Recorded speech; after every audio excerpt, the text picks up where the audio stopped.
Good morning students. இன்னைக்கு கிளாஸில் fourth topic friction பற்றி பார்க்கலாம். ஃப்ரிக்ஷனுங்கிறது ஜென்ரலாக பார்த்தோம்னா உராய்வுன்னு சொல்லுவாங்க தமிழில். அதை வந்துட்டு உராய்வு எப்போ ஏற்படும்னா ஸ்மூத் சர்ஃபேஸாக இருந்தால் உராய்வு ஏற்படாது. ஸ்மூத்னஸ் வந்துட்டு இல்லாமல் ரஃப்பாக இருந்ததுன்னா உராய்வு அதிகமாக இருக்கும். எக்ஸாம்பிள் பாருங்கள், ஒரு ஸ்பாஞ்ச் எடுத்து போர்டை வந்துட்டு எரேஸ் பண்ணும்போது எந்த ஒரு ஃப்ரிக்ஷனும் உங்களுக்கு இருக்காது. அதே வந்துட்டு ரோட்டில் வந்துட்டு ஒரு வெஹிக்கிள் போகுது அப்படின்னா ரோட் சர்ஃபேஸ் ரொம்ப ரஃப்பாக இருக்கும், டயர் வந்துட்டு தேயும். எதனால் தேயுதுன்னா ஃப்ரிக்ஷன்னால் தேயுது. சரிங்களா? அப்படி ஏற்படக்கூடிய ஃப்ரிக்ஷன் எந்த டைரெக்ஷனில் இருக்குன்னா, எந்த டைரெக்ஷனில் வந்துட்டு நீங்கள் போகிறீங்களோ அதுக்கு ஆப்போசிட் டைரெக்ஷனில் ஃப்ரிக்ஷன் ஃபோர்ஸ் ஆக்ட் ஆகும். சரிங்களா? இல்லை சேம் நம்ம போகிற டைரெக்ஷன்லேயும் ஃப்ரிக்ஷன் இருந்துச்சுன்னா நம்மளால் வந்துட்டு வழுக்கிட்டு போகும், நம்மளால் வெஹிக்கிளை கண்ட்ரோல் பண்ண முடியாது. சரிங்களா? புரிஞ்சுங்களா? ஃப்ரிக்ஷனுங்கிறது எப்போவுமே எந்த டைரெக்ஷனில் இருக்கும், எந்த டைரெக்ஷனில் நம்ம ட்ராவல் பண்ணுறோமோ இல்லை அந்த ஆப்ஜெக்ட் ட்ராவல் பண்ணுதோ அதுக்கு ஆப்போசிட் டைரெக்ஷனில் வர்றது தான் ஃப்ரிக்ஷன் ஃபோர்ஸ். சரிங்களா? அடுத்ததாக வேறு ஏதாவது ஃபோர்ஸ் அந்த பாயிண்டில் ஆக்ட் ஆகுமா? ஃப்ரிக்ஷன் ஃபோர்ஸ் ஏற்படுற பாயிண்டில் வேறு ஏதாவது ஃபோர்ஸ் ஆக்ட் ஆகுமான்னு பார்த்தீங்கன்னா இன்னொரு முக்கியமான ஃபோர்ஸ் இருக்குது. என்னென்னா அந்த வெஹிக்கிளுடைய வெயிட் இல்லைனா அந்த ஆப்ஜெக்டுடைய வெயிட். சரிங்களா? இப்போ இன்னும் கிளியராக பார்க்கும்போது கண்டிப்பாக ஒரு ஆப்ஜெக்ட் இருந்துச்சுன்னா அதுக்கு வெயிட்னு ஒன்று இருக்கும். அது எப்போவுமே டவுன் இடத்த ஆக்ட் ஆகும் டியூ டு எதனால்? கிராவிடேஷனல் ஃபோர்ஸ்னால். அப்போது ஒரு பாயிண்ட் இருந்துச்சுன்னா கண்டிப்பாக ஒரு வெயிட்டுங்கிற ஃபோர்ஸ் இருக்கும். அந்த ஃபோர்ஸ் வந்துட்டு டவுன்வேர்டாக ஆக்ட் ஆகும். அப்போது அதுக்கு ரியாக்ஷன் வேணும். ரியாக்ஷன் வந்துட்டு அப்வேர்டாக இருக்கும். சரிங்களா? இப்போ இமேஜின் பண்ணிக்கோங்க, இப்போ வந்துட்டு ஒரு ஆப்ஜெக்ட் இருக்குது, ஒருத்தர் வந்துட்டு மேலேருந்து கீழ் நோக்கி அமுத்துறாரு. சரிங்களா? மேலே ஒருத்தர் சீசா எக்ஸாம்பிள் எடுத்துக்கங்க, சீசா எடுத்துக்கங்க. ரெண்டு எண்டில் ரெண்டு பேர் இருக்காங்க. ஒரு எண்டில் 50 கிலோ இருக்கிற ஒருத்தர் இருக்கார், இன்னொரு எண்டில் வந்துட்டு 60 kg இருக்கிற ஒருத்தர் இருக்கார். அப்போது அந்த சீசா வந்துட்டு எந்த பக்கம் மூவ் ஆகும்னு பார்த்தீங்கன்னா 60 kg இருக்கிற பக்கம் தான் வந்துட்டு டவுனடாக மூவ் ஆகும். சரிங்களா? எதனால் மூவ் ஆகுது? அவரோட வெயிட் வந்துட்டு கிராவிடேஷனல் ஃபோர்ஸ்னால் கீழ் நோக்கி இழுக்குது. இவர் இந்த பக்கம் இருக்கிற ஒரு 50 kg இருந்தாலும் மீதி எக்ஸ்ட்ரா இருக்கிற 10 kg அளவுக்கு வந்துட்டு அந்த சீசா வந்துட்டு கீழ் நோக்கி மூவ் ஆகும். சரி, அப்போ என்ன மீனிங்னா அந்த இடத்துல ஒரு டவுனோட ஒரு ஃபோர்ஸ் ஆக்ட் ஆகுது. அப்போது அந்த சீசா மூவ் ஆகக்கூடாது. ரெண்டு காலையும் ஊனி உட்காந்துக்கிட்டு அப்படியே காலை பேலன்ஸ் பண்ணி ஊனி உட்காந்துக்கிட்டிங்க அப்படின்னா என்ன மீனிங்னா அந்த சீசா அப்படியே நிற்குதுன்னா நீங்கள் கொடுத்த 10 கிலோன்டன் டவுன்வர்டு ஃபோர்ஸை எர்த்துலேருந்து அப்பேடாக ஒரு 10 கிலோன்டன் ஃபோர்ஸ் வந்துட்டு தாங்கி பிடிக்குது. அதனால தான் நீங்கள் வந்துட்டு மூவ் ஆகாமல் அப்படியே நிற்கிறீங்க. எந்த இடத்துல அந்த 10 கிலோன்டன் ஃபார்ம் ஆகுது அப்பேடான்னு பார்த்தீங்கன்னா உங்களுடைய காலில் 10 கிலோன்டன் ஃபோர்ஸ் ஏற்படுது. அதனால தான் உங்களால் வந்துட்டு எங்கேயும் மேலேயும் மூவ் ஆகாமல் கீழேயும் மூவ் ஆகாமல் நிற்க முடியுது. சரி, அந்த இதில் வந்துட்டு உட்காந்துருக்க முடியுது. அதே மாதிரி தான் எந்த ஒரு பொருளாக இருந்தாலும் சரி, ஒரு இடத்துல நிற்கிது அப்படின்னா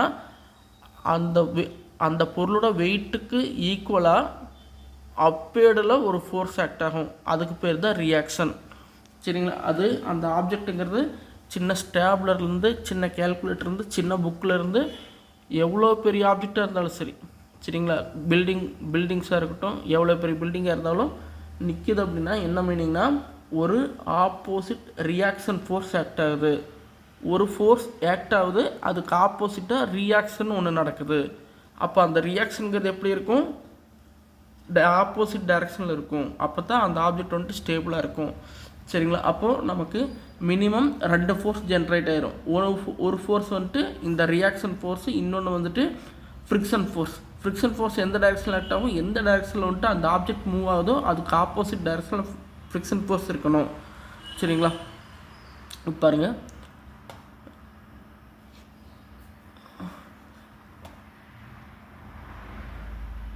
இப்போது ஸ்டாட்டிக் ஃப்ரிக்ஷன், டைனமிக் ஃப்ரிக்ஷன்னு 2 டைப் இருக்குது.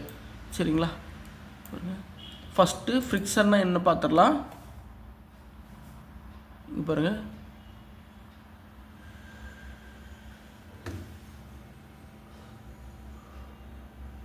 it will be interesting to know that if a block of one substance is placed over the level surface of some same or different material, a certain degree of interlocking of the minutely projecting particles takes place. This doesn't involve any force so long as the block doesn't move or tends to move. But whenever one of the blocks moves or tends to move tangentially with respect to the surface, ஒரு ஸ்லோப்பான surface இருக்குது, அது மேலே வந்துட்டு ஒரு பொருளை வைக்கிறீங்க சரிங்களா. அந்த பொருள் வந்துட்டு ரொம்ப ஸ்லோப் அதிகமாக இருந்தால் தான் கீழ் நோக்கி மூவ் ஆகும். ரொம்ப கம்மியான ஸ்லோப் இருக்குது அப்படின்னா வந்துட்டு கீழ் நோக்கி மூவ் ஆகாது இல்லையா.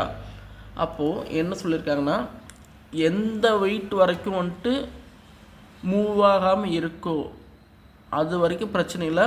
மூவ் ஆக ஆரம்பிச்சிச்சுனாவே அங்கே வந்துட்டு ஃப்ரிக்ஷன் ஃபோர்ஸ் இருக்குன்னு மீனிங் சரிங்களா. இப்போது இப்படி ஒரு பார்ட்டிக்கல் இருக்குது, இப்படி ஒரு சேமான ஸ்பேஸ் ஒன்று இருக்குது சரிங்களா. இதில் வந்துட்டு ஒரு கேல்குலேட்டர் வச்சாச்சு, கேல்குலேட்டரை இங்கே வச்சுட்டோம் சரிங்களா. இதை வந்துட்டு அப்படியே டில்ட் பண்ணுறோம். அந்த சர்ஃபேஸ் என்ன பண்ணுறோம், அப்படியே கொஞ்சமாக டில்ட் பண்ண கொஞ்சம் டவுன் பண்ணிக்கிறேன். என்ன கீழே விழுந்தால் சவுண்டு கேட்கும். டில்ட் பண்ண கொஞ்சம் ஓரளவுக்கு டில்ட் பண்ண வரைக்கும் அது கீழ் நோக்கி மூவ் ஆகாமையே இருக்கும், கீழ் நோக்கி மூவ் ஆகாமையே இருக்கும். இது வரைக்கும் மூவ் ஆகலை. இப்போ பார்த்தீங்களா, இதுக்கு மேலே போகும்போது மூவ் ஆயிடுச்சு. அப்போது என்ன மீனிங்னா, எது வரைக்கும் மூவ் ஆகாமல் இருந்துச்சோ இந்த ஆங்கிள் இப்படி இருக்கிறது, இந்த ஆங்கிள் போக வரைக்கும் மூவ் ஆகலை. அப்போ என்ன மீனிங்னா, இந்த சர்ஃபேஸில் இந்த புக்கோட சர்ஃபேஸில் இருக்கிற ஃப்ரிக்ஷன் வந்துட்டு இந்த கேல்குலேட்டரோட பின்பகுதியில் இருக்கிற ஃப்ரிக்ஷனு சேமாக இருக்குது, அதனால் மூவ் ஆகாமல் இருக்குது. அது வந்துட்டு மாறும்போது கண்டிப்பாக அந்த கேல்குலேட்டர் வந்துட்டு ஸ்லிப் ஆயிடும் சரிங்களா. இதுக்கு பேர் தான் ஃப்ரிக்ஷன் சொல்லுவோம் சரிங்களா. அந்த அப்போசிங் ஃபோர்ஸ் இருக்கு இல்லையா, which act in the opposite direction of the movement of the block. அந்த பிளாக் மூவ் ஆகாமல் ஒரு ஃபோர்ஸ் வந்துட்டு அப்போஸ் பண்ணி பிடிச்சிக்கிட்டு இருக்குது, அதுக்கு பேர் தான் வந்துட்டு ஃப்ரிக்ஷன் ஃபோர்ஸ் சரிங்களா. அதை வந்துட்டு ரெண்டு டைப்பாக பிரிக்கலாம், ஸ்டாட்டிக் ஃப்ரிக்ஷன், டைனமிக் ஃப்ரிக்ஷன் ரெண்டு இதாக பிரிக்கலாம். ஃபஸ்ட்டு ஸ்டாட்டிக் ஃப்ரிக்ஷன்னா என்ன பாருங்கள், இட் இஸ் த ஃப்ரிக்ஷன். ஸ்டாட்டிக்னால் உங்களுக்கு தெரியும் ஒரே இடத்துல இருக்கிறது, டைனமிக்னா மூவ் ஆகிட்டே இருக்கிறது சரிங்களா. ஸ்டாட்டிக் ஃப்ரிக்ஷனா it is the friction experienced by a body when it is at rest. முன்னாடி சொல்லியிருக்க ஸ்டாட்டிக்னா ஒரே இடத்துல இருக்கிறது, ரெஸ்ட்டில் இருக்கிறதுன்னு அர்த்தம் ஸ்டாட்டிக்னா. Or in other words it is the friction when the body tends to move சரிங்களா. பாருங்கள், it is the friction experience by the body when it is at rest. Or in other words it is the friction when the body tends to move. Tends to மூவ்னா என்ன மீனிங்னா, லைட்டாக move ஆக ஆரம்பிக்கும் சரிங்களா. ஒரு குறிப்பிட்ட stage வரைக்கும் move ஆகாமல் அப்படியே இருக்கும். இப்போ இதிலே பாருங்கள், இப்படி இந்த ஆங்கிள் இருக்க வரைக்கும் மூவே ஆகாது, அப்படியே தான் இருக்குது. ஒரு குறிப்பிட்ட ஸ்டேஜுக்கு அப்புறமா இப்போ பாருங்கள், இப்படியே கொஞ்சம் கொஞ்சமாக இந்த சைடு ரைஸ் பண்ண இப்போ பாருங்கள், கேல்குலேட்டர் லைட்டாக மூவ் ஆக ஆரம்பிக்குதா. இப்போ லைட்டாக மூவ் ஆக ஆரம்பிக்குதா, அந்த இடத்துக்கு பேர் தான் டென்ஸ் டு மூவ்னு சொல்லுவாங்க சரிங்களா. ரெஸ்ட்டில் இருக்கும்போது ஏற்படுற ஃப்ரிக்ஷன் பேர் ஸ்டாட்டிக் ஃப்ரிக்ஷன். டைனமிக் ஃப்ரிக்ஷன்னா it is the friction experienced by a body when it is in motion. It is also called as kinetic friction சொல்லலாம். மூவிங் ஆப்ஜெக்ட் முன்னாடி சொன்னால் வெஹிக்கிள் வந்துட்டு டயர் வந்துட்டு மூவ் ஆகிட்டே இருக்கும்போது வந்துட்டு ஒரு ஃப்ரிக்ஷன் ஃபார்ம் ஆகும். அந்த ஃப்ரிக்ஷன் பேர் வந்துட்டு டைனமிக் ஃப்ரிக்ஷன் சொல்லலாம் சரிங்களா. இப்போ பாருங்கள், அதை டைனமிக் ஃப்ரிக்ஷனை வந்துட்டு ரெண்டு தான் சொல்லலாம். ஸ்லைடிங் ஃப்ரிக்ஷன் ஒன்று, ரோலிங் ஃப்ரிக்ஷன் ஒன்று. ஸ்லைடிங் ஃப்ரிக்ஷன்னா இப்போ நம்ம காமிச்சோம் இல்லையா, ஒரு புக்கை வச்சு கேல்குலேட்டர் வச்சு எக்ஸ்பிளைன் பண்ணோம் இல்லையா, அந்த மாதிரி இருக்குதுங்க சரிங்களா. ஒரு ஆப்ஜெக்ட் மேலே இன்னொரு ஆப்ஜெக்ட் இருந்து ஸ்லைட் ஆகி போகிறது. ரோலிங் ஃப்ரிக்ஷன்னா வந்துட்டு ரோல் ஆகிட்டு ஃப்ரிக்ஷன் ஆகிறது. டயரும் ரோட் சர்ஃபேஸும் வர்றது வந்துட்டு ரோலிங் ஃப்ரிக்ஷன். ஸ்லைடிங் ஃப்ரிக்ஷனுங்கிறது இந்த புக்கும் கேல்குலேட்டர் வச்சு பார்த்தது வந்துட்டு ஸ்லைடிங் ஃப்ரிக்ஷன் சரிங்களா. அடுத்து வந்துட்டு லிமிட்டிங் ஃப்ரிக்ஷன். இதெல்லாம் வந்துட்டு 2 மார்க்கில் கேட்பான்னு வச்சுங்களேன். ஃப்ரிக்ஷன்னா என்ன கேட்கலாம், டைப்ஸ் ஆஃப் ஃப்ரிக்ஷனு, இல்லை limiting friction, angle of friction, laws of friction, coefficient of friction எல்லாமே 2 மார்க்ஸில் கேட்குற கொஸ்டின்ஸ் இம்பார்ட்டண்ட் எல்லாமே. லிமிட்டிங் ஃப்ரிக்ஷன்னு பார்க்கும்போது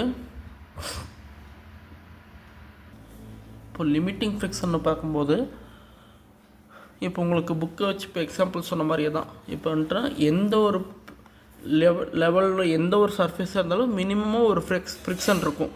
டைல்ஸுக்கு வந்துட்டு பார்த்திங்கன்னா ஃப்ரிக்ஷன் ரொம்ப கம்மியாக இருக்கும், ரொம்ப கம்மி. வழுக்கிட்டு அதனால தான் அது வந்துட்டு வழுக்கிட்டு போகுது. எந்த ஒரு ஆப்ஜெக்ட் வந்துட்டு சீக்கிரமாக வழுக்குதோ அதுக்கெல்லாம் வந்துட்டு ஃப்ரிக்ஷன் கிடையாது. எந்த ஒரு ஆப்ஜெக்டில் வந்துட்டு சுத்தமாக வழுக்காது, என்ன பண்ணாலும் ஸ்லைடே ஆகாதோ அது வந்துட்டு ஃப்ரிக்ஷன் அதிகமாக இருக்குன்னு அர்த்தம். சரிங்களா?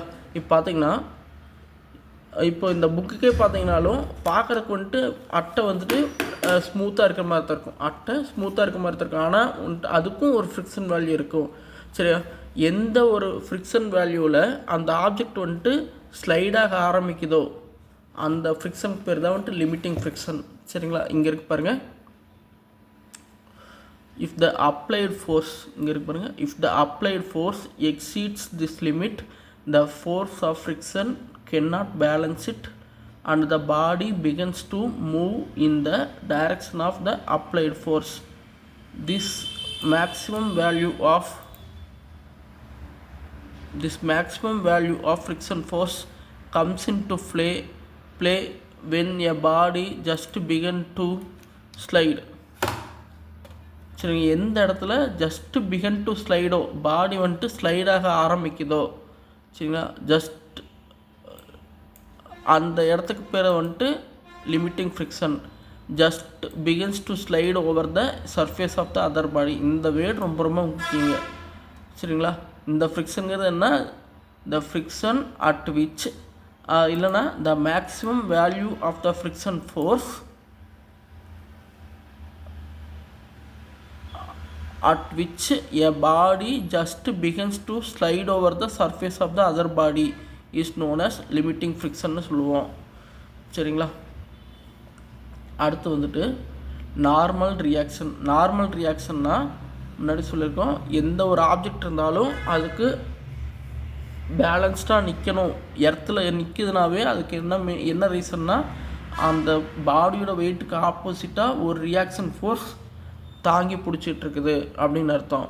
சரிங்களா? அந்த பாடியை தாங்கி பிடிச்சிட்ருக்கிறதுக்கு ஆப்போசிட்டாக ஒரு ஃபோர்ஸ் ஆக்ட் ஆகுது. அந்த ஃபோர்ஸுக்கு பேர் தான் ரியாக்ஷன் ஃபோர்ஸ், இல்லைனா நார்மல் ரியாக்ஷன். நார்மல்னால் இந்த இடத்துல என்ன மீனிங்னா 90 டிகிரி பர்பண்டிகுலர்னு அர்த்தம். நார்மல்னால் பர்பண்டிகுலர் 90 டிகிரின்னு அர்த்தம். செங்குத்துன்னு சொல்லுவோம் இல்லையா? ரியாக்ஷனாகவே எப்போவுமே நேராக வந்துட்டு கீழ் நோக்கி தான் வரும். சரிங்களா? ஆப்ஜெக்ட் வந்துட்டு எவ்வளோ கோணையாக இருந்தாலும் எப்படி இருந்தாலும், இந்த ஆப்ஜெக்ட் வந்துட்டு இந்த புக்கு இதே மாதிரி இருந்ததுனாலும் கீழ் நோக்கி டவுன்வர்டு தான் இருக்கும், இப்படி இருந்ததுனாலும் கீழ் நோக்கி டவுன்வர்டு தான் இருக்கும், இப்படி போனாலும் கீழ் நோக்கி டவுன்வர்டு தான் இருக்கும். சரிங்களா? ஆப்ஜெக்ட் எவ்வளோ சாய்வாக இருந்தாலும் நேர்கோட்டில் இருந்தாலும் ரியாக்ஷன் ஃபோர்ஸ் வந்துட்டு நேர்கோட்டில் செங்குத்தாக மட்டும்தான் இருக்கும். சரி, இங்கே கூட எக்ஸாம்பிள் காமிச்சிட்டு இந்த டயக்ராம் பாருங்கள். இந்த டயக்ராமில் இப்படி ஒரு ஃபோர்ஸ் இருக்குது. சரிங்களா? டபிள்யூன்னு ஒரு ஃபோர்ஸ் ஆக்ட் ஆகுது. இந்த பாடி சாய்வாக தான் இருக்குது, ஆனால் அதனோட வெயிட் எப்படி இருக்குது? நேர்கோட்டில் தான் இறங்குது. இந்த ஆப்ஜெக்ட் வந்துட்டு சாஞ்சிருச்சு. இந்த ஆப்ஜெக்ட் சாஞ்சிருச்சுன்றதுக்காக என்ன ஆகல இப்படி சாய்வாக இருக்குன்றதுக்காக இப்படி இறங்கலை. லோடு வந்துட்டு இப்படி இறங்காமல் இப்படியே தான் இறங்குது. சரிங்களா? இதை வந்துட்டு உங்களுக்கு நார்மல் ரியாக்ஷனுக்கான எக்ஸாம்பிள். நார்மல் ரியாக்ஷன் கேட்டாங்கன்னா நீங்கள் இந்த மாதிரி படத்தை வரையலாம். சரிங்களா? அடுத்த டாபிக் வந்துட்டு ஆங்கிள் ஆஃப் ஃப்ரிக்ஷன்னு சொல்லுவோம். ஆங்கிள் ஆஃப் ஃப்ரிக்ஷன்னா அதாவது வந்துட்டுனா நம்ம முன்னாடியே பார்த்துருக்கோம்,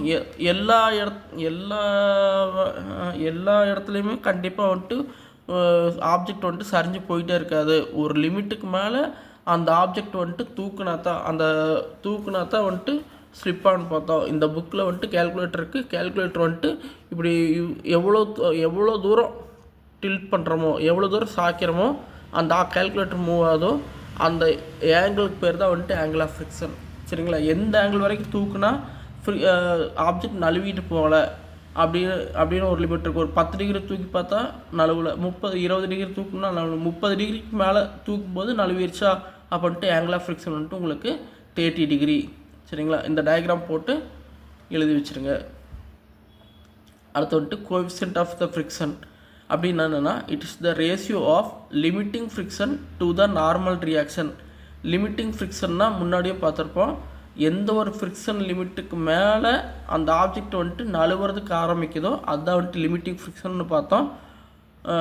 அந்த லிமிட்டிங் ஃப்ரிக்ஷனுக்கும் நார்மல் ரியாக்ஷன் அந்த ரெண்டுக்குள்ளே ரேஷியோ தான் limiting friction F divided by ரேஷியோனா டிவிஷன் அர்த்தம். F limiting friction divided by result reaction divide by reaction தான் வந்துட்டு உங்களுக்கு கோஎஃபிஷியன்ட் ஆஃப் ஃப்ரிக்ஷன். சரிங்களா? அடுத்து வந்துட்டு laws of friction. Laws of friction பார்த்தீங்கன்னா இப்போ இதே தான் 2 லா இருக்குது. Laws of static friction, laws of dynamic friction. இது ரெண்டுமே டைப்ஸ் ஆஃப் ஃப்ரிக்ஷன் தான். சரிங்களா? அந்த ரெண்டையும் வச்சு தான் வந்துட்டு திரும்ப இது சொல்லியிருப்பாங்க. ரெண்டுலேயுமே வந்துட்டு என்ன சொல்லியிருப்பாங்கன்னா அந்த ஃப்ரிக்ஷன் எதனால் வருது, எவ்வளோ இருந்தால் வரலாம் அப்படின்றது தான் சொல்லியிருப்பாங்க. சரிங்களா? சரி, அடுத்த கிளாஸில் ஒரு சின்ன சின்ன சம்ஸ் ஒரு 2 சம்ஸ் பார்க்கலாம். Okay, thank you.